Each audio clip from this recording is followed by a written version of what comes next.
So I went on a listing appointment the other day. I didn't get it, and I'm totally okay with it because that seller and I were not a good fit personality wise. But it did get me thinking about the kind of agent that seller was looking for and the kind of experience that they're going to have throughout the transaction, that their home being on the market, because of the agent they hired.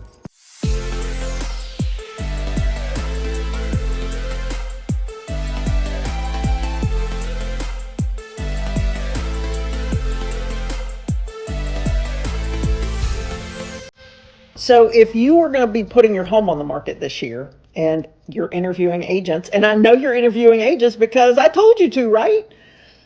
This is what you want to look out for because there's two different main types of agents you're going to run into. Now, there's a bunch of subspecies in there, but two main types that I want you to watch out for, and they will determine the type of experience you have while your home is on the market, and they probably will determine the outcome. So agent number one is someone that comes into your home and is super complimentary. Just, loves your home and loves the floor plan and loves your colors and loves your furniture and loves your dog or your cat and loves your shoes and just loves. They love it all.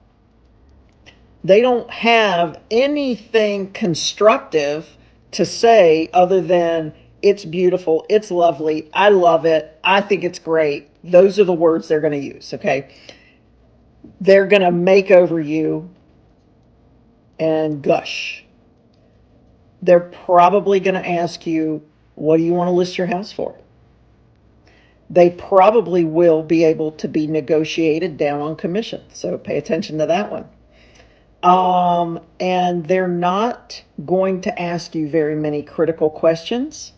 They may have some listings to show you, comps, but they're going to agree with you on your pricing. And I call that buying your listing. They're buying your listing by agreeing with everything. Now, how do you think that listing's going to go? Especially if it's $150,000 overpriced. If they don't give you a list of things you need to prep for before your home goes on the market, before the photographer comes in, that is an agent that's setting you up for failure because they're not doing their job. So just telling you what you want to hear.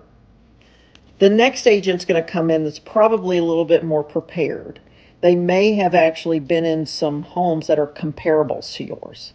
They may have called agents that have homes that are under contract or in escrow that are similar to yours to try to figure out kind of what the house went under contract for, even though agents aren't supposed to tell us. We can get a decent idea, and they have the data to show you.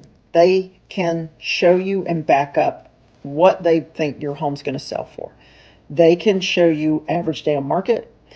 Many of them, depending on their MLS, can, at least I can show you the average number of showings it takes for a home once it goes on the market until the time it goes under contract. So these are all things that I take with me. And I'm a little more constructive when it comes to walking through the home. I'm going to ask you things like, are you willing to make any repairs or do any painting or replace carpet or replace flooring? I'm going to ask these questions. I'm going to ask them if they're open to doing some yard work and giving them a list of things to do.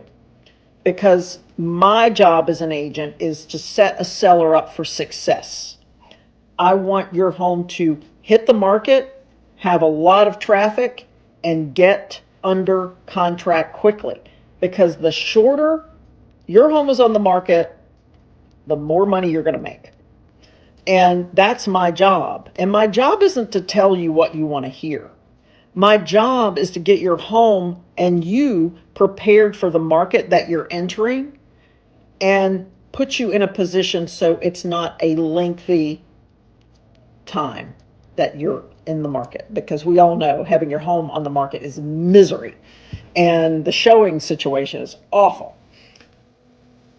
But if you are the kind of person that needs someone to agree with everything you have to say, I think your road's going to be rough when you get your home on the market. So take a look, pay attention to who you're interviewing and how they respond to you, because it's going to affect your home on the market, the length of time it's on the market, how your experience is on the market, and how much money you net.